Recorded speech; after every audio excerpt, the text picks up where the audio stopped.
جب وہ ظالم ظلم کرے تو اس ظالم کو ظلم کرنے سے روک دو، یہ ظالم کی مدد۔ یہ جتنا مجمع یہاں آیا ہے یہ آج ظالم کی مدد کرنے کے لیے بھی آیا ہے اور مظلوم کی مدد کرنے کے لیے بھی آیا ہے۔ یہ کہنے کے لیے آیا ہے ظالموں سے کہ ظلم کرنا ایوانوں میں اور اس ملک میں بند کرو، ورنہ یہ تمہاری تباہی کا ذریعہ بن جائے گا۔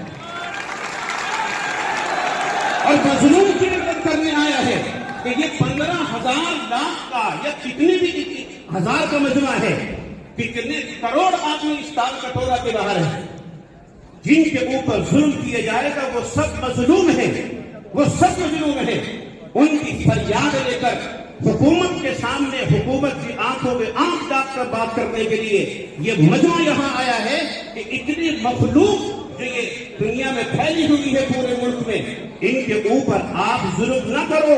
جس کے اوپر ظلم کیا جاتا ہے وہ مظلوم ہے، اور اللہ کے نبی نے فرمایا کہ جب مظلوم کے دل سے آنکھ نکلتی ہے تو اس مظلوم کی بد دعا اور اللہ کے بیچ میں کوئی پردہ نہیں ہوتا۔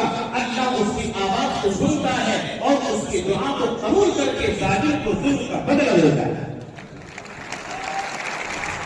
ہم یہاں آئے ہیں وقت ترمیمی بل 2024 کا جو مسئلہ ہمارے سامنے ہے یہ ہمارا حق ہے، ہندوستان کے آئین کے تحفظ ہمارا حق ہے، اوقاف کی حفاظت کرنا ہمارا حق ہے۔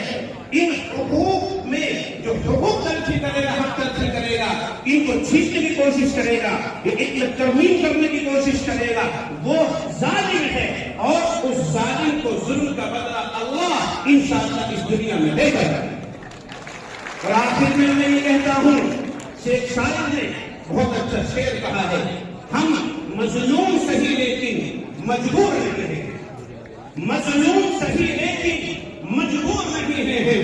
اگر ضد سے اتر آئے تو ایک حشر وفا ہوگا، ہمیں اس نوبت تک مت آنے دو کہ اس ایوانوں میں اور اس ملک کے اندر افراتفری کا ماحول ہو اور اس کا امن ختم ہو جائے، اس نوبت پر ہمیں نہ آنا۔ میں بس اسی بات پر اپنی بات کو ختم کرتا ہوں۔ سب حضرات میری بات کی تائید فرمائیں اور کہیں کہ انشاءاللہ اس وقت ترمیمی بل جو 2024 کو حکومت سامنے لائی ہے، انشاءاللہ حد الامکان ہم کوشش کریں گے کہ اس کو پاس نہیں ہونے دیں گے انشاءاللہ۔ آپ کے دعویٰ الحمدللہ رب العالمین۔